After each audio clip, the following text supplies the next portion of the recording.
Now, moving on, kita akan tengok what are the importance of sustainable development. So, kenapa sustainable development ni sangat penting? So, kita ada 5. The first one is to provide essential human needs. Yes, the explosion of population means that people will have to scramble for the limited life essential like food, shelter and also water. So adequate provision of these basic needs almost entirely hinge on the infrastructure capable of sustaining them for a long time.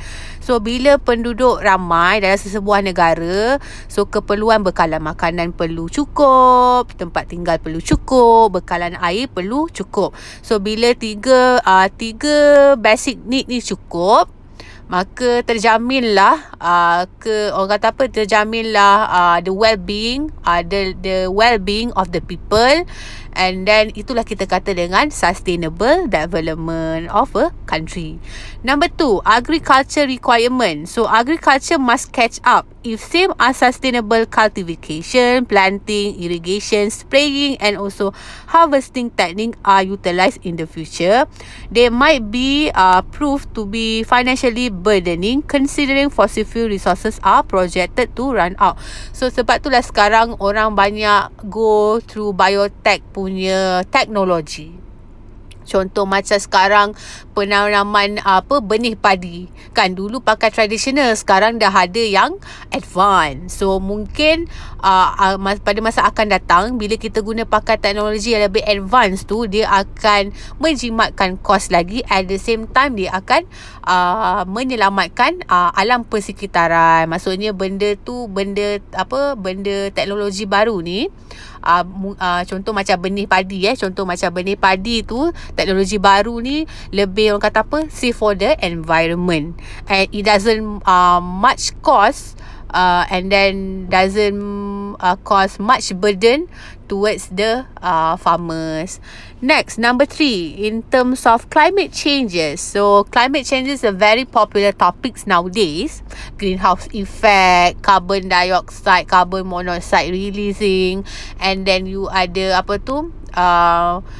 kes-kes, contoh macam kes-kes tumpah sisa toksik masuk air, melibatkan satu selangor tak ada air. What and so on lah. So climate change can be mitigated by sustainable development practices seek to reduce the use of fossil-based sources of fuel like oil, natural gas and coal. So fossil fuel sources of energy are unsustainable since they will deplete in the future and are responsible for the emission of greenhouse effect. So kat sini lah kita katakan dengan climate changes ni berlaku disebabkan orang kata hasil-hasil daripada penggunaan bahan-bahan fosil base lah. Contoh macam gas, minyak, benda-benda tu semua unrenewable resources. Kalau in the future kalau tak ada minyak, tak ada gas ni, macam mana kita nak survive? So that's why lah from now on we need to come up with the alternative sources to substitute with the fossil based sources. Sebab fossil based sources ni ada tapi limited. Dah lah limited, lepas tu boleh mendatangkan keburukan kepada kita punya alam persekitaran. Next, number 4, dari sudut financial stability. So sustainable development practices have the ability to create more financially sustainable economics around the world. So developing countries cannot accept fossil fuels, can leverage renewable forms of energy to power their economy. Contohnya negara-negara yang membangun yang masih nak membangun, mungkin mereka tak ada, orang kata negara mereka tak ada capacity ataupun capability untuk produce fossil fuel base. Contoh macam minyak kan, kita tahu macam minyak tak semua negara ada sumber minyak. Okay, so dengan adanya financial stability, mungkin they can come out with the new alternative ataupun ataupun mewujudkan teknologi alternatif untuk menggantikan fossil fuel. Mungkin minyak tu tak semestinya guna daripada bahan fosil, tapi boleh guna alternatif, contoh macam pakai minyak kelapa sawit for example, pakaikan fully utilize the resources that available on that particular country. So itu kita kata, tapi dengan syarat the financial of the state must be stable lah kan. Sebab kalau nak buat sesuatu, orang kata apa, nak mewujudkan sesuatu teknologi tu perlulah pakai duit. So bila adanya financial stability, it's possible it's possible for a country to come out with the new technology to replace the fossil fuels. So from the development of the renewable energy technology, these countries can create sustainable job and job as opposed to limited job based on the fossil fuel technology. So maksudnya bila dia create a new technology yang menggantikan fossil fuel base, dia secara tak langsung dia mewujudkan juga peluang pekerjaan kepada rakyat dalam sesebuah negara tersebut. So itu kita kata dengan financial stability. And last but not least adalah on the aspect of biodiversity. So unsustainable development and overconsumption practices greatly impact biodiversity. Yes, betul. Biodiversity ni kita melihat daripada kita punya persekitaran lah, alam sekitar kita, flora dan fauna.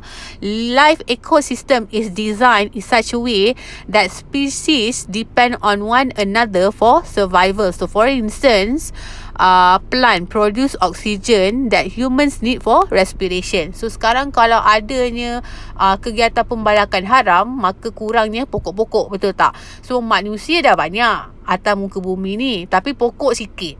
So pokok dia sedut carbon dioxide, manusia sedut oksigen, betul tak? So siapa yang release oksigen? Pokok. So kalau pokok tak ada, mana kita nak dapatkan oksigen tu? So kat situ question mark. So humans exhale carbon dioxide that plants need for growth and production. So unsustainable development practices like emission of greenhouse gases in the atmosphere kill many plant species in result reduction of atmospheric oxygen. So bila berlakunya kegiatan pembalakan haram, tak ada pokok. So bila tak ada pokok, tak adalah oksigen. Oksigen sangat penting untuk manusia, sebab kita release carbon dioxide untuk pokok membesar kan. So untuk kita, in return pokok bagi oksigen untuk kita terus bernafas. So this is not good for humans. Sustainable development practices encourage the use of renewable energy resources and also organic farming practices that do not emit any greenhouse gases that can affect the atmosphere. So that's why lah sekarang macam-macam produk yang berasaskan eco-friendly, yang renewable. So that's why lah even dalam Malaysia sendiri kan, kita dalam practices untuk kempen no plastic bag, and then kita ada kempen recycle. Itu kita kata dengan the importance of having a sustainable development. So sustainable development ni secara menyeluruh dia sangat penting, bukan sahaja untuk kita yang masih hidup sekarang, tapi untuk our future generation. So kita ada juga alternative resources. So kalau tengok gambar tu, alternative resources tu refer kepada recycle lah. So basically reuse, reduce, recycle and respect. Ada 4R.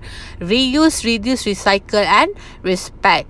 So kita pernah dengar Go Green Campaign, No Plastic Bag Day, and then banyak dah lah sekarang kedai-kedai yang menjual produk, eco product. Even sekarang pun ada yang sabun bekas, awak kata apa, the shampoo container itself made up from eco-friendly materials. Benda yang boleh orang kata apa, yang boleh dikompos balik. So contoh macam saya bagi dekat sini adalah company Panasonic Malaysia.